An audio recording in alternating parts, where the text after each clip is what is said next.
অনিরাপদ সড়কে বাড়ছে বেপরোয়া যানবাহনের দৌরাত্ম্য, যার মাশুল দিতে হচ্ছে সাধারণ মানুষকে।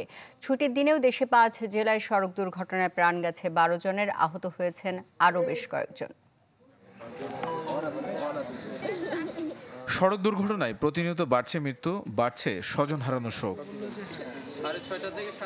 ছুটির দিনে রংপুরে বাস ও মাহেন্দ্রার সংঘর্ষে প্রাণ গেছে 3 জনের। জানা যায়, পাভেল এক্সপ্রেসের একটি বাস ঢাকা থেকে কুড়িগ্রাম যাচ্ছিল। চায়নার মোড়ে বিপরীতমুখী মাহেন্দ্রার সাথে সংঘর্ষ হয়। এতে ঘটনাস্থলে মারা যান 3 জন। এছাড়াও পীরগঞ্জ ও নজিরের হাট এলাকায় বাসের ধাক্কায় নিহত হয়েছেন আরও 2 জন। মাহিন্দ্রাতে আসতেছিল, ঢাকা নাইট করছে, ওকে ধাক্কা মারছে। সকালে শুনে আমরা এদিকে আসছি। এইভাবে আরো অনেক তাজা প্রাণ ঝরে যাবে। পরিচয় এখন পর্যন্ত 2 জনের শনাক্ত হয়েছে, বাকি মরদেহের পরিচয় শনাক্তের কাজ চলতেছে। আমরা পলাতক গাড়ির, অজ্ঞাতনামা গাড়ির নাম ঠিকানা এবং নাম্বার সংগ্রহ করার চেষ্টায় আছি।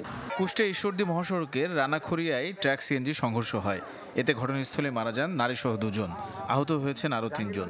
ঘটনার পর পালিয়ে যায় ট্রাকের চালক। ময়মনসিংহ ঢাকা মহাসড়কের বাইপাসে সিএনজি চালিত অটোরিকশার সাথে মোটরসাইকেলের সংঘর্ষ হয়। এতে প্রাণ গেছে 2 জনের, নিহতরা মোটরসাইকেলে আরোহী ছিলেন। এছাড়াও টাঙ্গাইল, চাঁদপুর, বগুড়ায় আলাদা সড়ক দুর্ঘটনায় প্রাণ গেছে আরও 3 জনের। আর সিলেট জকিগঞ্জ সড়কের গোলাপগঞ্জে যাত্রীবাস নিয়ন্ত্রণ হারিয়ে উল্টে যায়। এতে আহত হয়েছেন বেশ কয়েকজন। তানিম রহমান, চ্যানেল 24।